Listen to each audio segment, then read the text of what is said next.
वाहिगुरु जी का खालसा, वाहिगुरु जी की फतेह। आज मैं अमृत इंडो कनेडियन अकादमी की 10वीं सी की छात्रा भवनजीत कौर आपको हमारी हिंदी पाठ्य पुस्तक स्पर्श की एक कविता कबीर की साखियाँ की पहली साखी को एक कहानी के माध्यम से समझाने जा रही हूँ।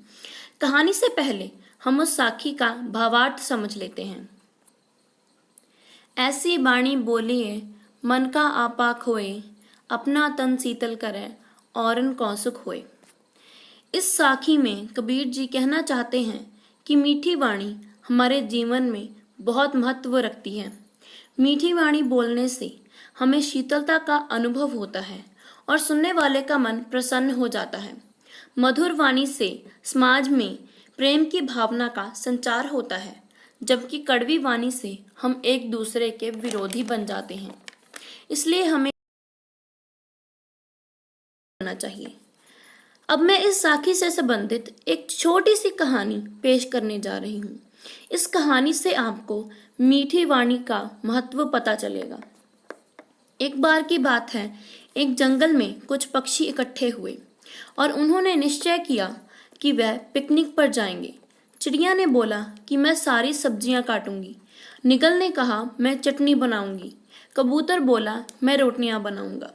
लेकिन अब सबके सामने एक ही सवाल था कि यह सब सामान लाएगा कौन। तो कौवा बोला तुम बिल्कुल भी चिंता मत करो, तुम्हें जो चाहिए मैं सब कुछ लेकर आऊंगा। वो सबसे पहले कुम्हार के पास गया और अपनी कर्कश आवाज में बोला, हे कुम्हार, मुझे एक मटका दो। कुम्हार बोला, तुमने मेरे सोए हुए बच्चे को उठा दिया, भागो यहाँ से वरना मैं तुम्हें पत्थर से मारूंगा।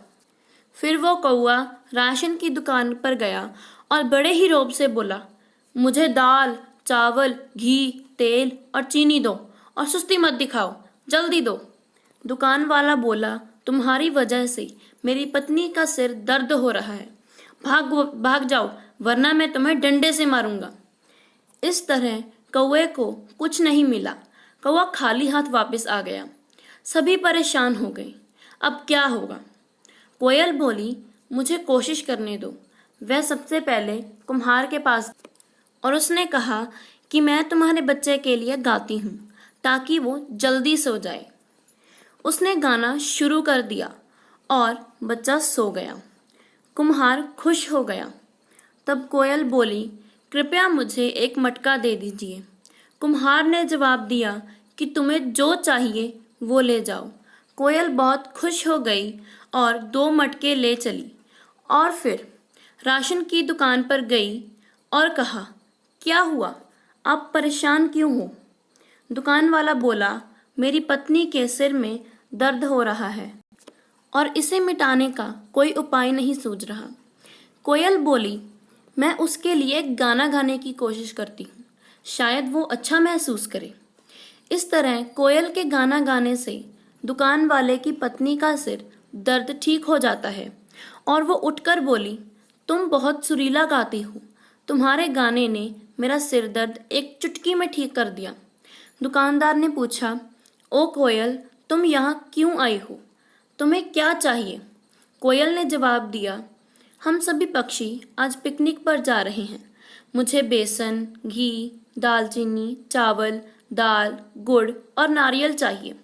दुकानदार बोला, तुम्हें जो चाहिए वो ले जाओ, जितना चाहिए उतना ले जाओ। दुकानदार ने सारा सामान बांधकर उसे दे दिया। कोयल ने पूछा, कितने पैसे हुए। हमने पैसे इकट्ठे किए हैं। दुकानदार बोला, मुझे कोई पैसे नहीं चाहिए, मैंने यह सभी पक्षियों को तोहफे में दे दिया है। 2 पक्षियों ने कोयल की सामान उठाने में सहायता की और जंगल तक ले आए। सारे पक्षी यह देखकर बहुत खुश हुए। तोते ने पूछा, कोयल ने यह सब कैसे किया, जबकि कौवा तो खाली हाथ वापस आ गया। निगल ने कहा कि मैं इन दोनों के पीछे गई और सब कुछ देखा। यह सब मीठी वाणी का असर है। हमें सभी के साथ प्यार से और मीठी जुबान से बात करनी चाहिए और जो भी तुम्हें चाहिए वो मिल जाएगा। तो दोस्तों, आप सभी ने देखा कि मीठी वाणी कितना अच्छा प्रभाव डालती है। जबकि कड़वी बोली सब कुछ बिगाड़ देती है। मुझे उम्मीद है आपको यह कहानी अच्छी लगी होगी। इसी के साथ मैं आपसे विदा लेना चाहूँगी। धन्यवाद।